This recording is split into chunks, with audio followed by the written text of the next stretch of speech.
ഞങ്ങൾ മത്സരരംഗത്തില്ല. 6-ാം തീയതിയാണ് നോമിനേഷൻ, 22-ാം തീയതിയാണ് തെരഞ്ഞെടുപ്പ്. ഞങ്ങൾ എന്തിനു മത്സരിക്കണം? അവിടെ ബഹുഭൂരിഭാഗം അംഗങ്ങളെയും കഴിഞ്ഞ 20-22 വർഷക്കാലമായി ചേർത്തിയിട്ടുള്ളത് CPM ഭരണസമിതിയാണ്. ഞങ്ങൾ ആരെങ്കിലും ഒരു അപേക്ഷ സമർപ്പിച്ചാൽ അതൊന്നും ഇവരുടെ ഭരണസമിതി പാസ്സാക്കാറില്ല. എല്ലാ ബാങ്കുകളിലും സംഭവിക്കുന്നതാണ്.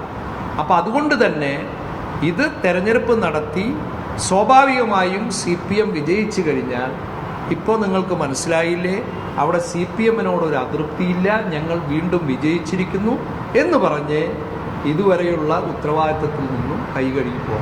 പക്ഷേ ഇതിൻ്റെ പ്രതികളിൽ ബഹുഭൂരിഭാഗവും CPM നേതാക്കന്മാരും ബാക്കിയുള്ളവർ CPM അനുഭാവികളും. ആ പട്ടിക നിങ്ങൾ പരിശോധിച്ചാൽ നിങ്ങൾക്ക് മനസ്സിലാക്കാൻ സാധിക്കും.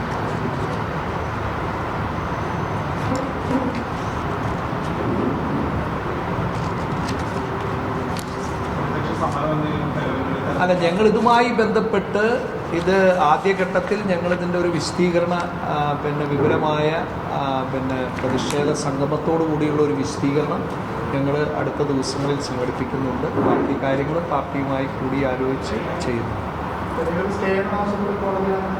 അല്ല, അതിൻ്റെ ആവശ്യമില്ലല്ലോ. ഇത് സർക്കാരിന് ചെയ്യാവുന്നതല്ലേ. ഞങ്ങളങ്ങനെ സ്റ്റേക്ക് പോകേണ്ട കാര്യമില്ല. കാരണം ഇത് സർക്കാർ സ്വമേധയാ ചെയ്യേണ്ടതാണ്.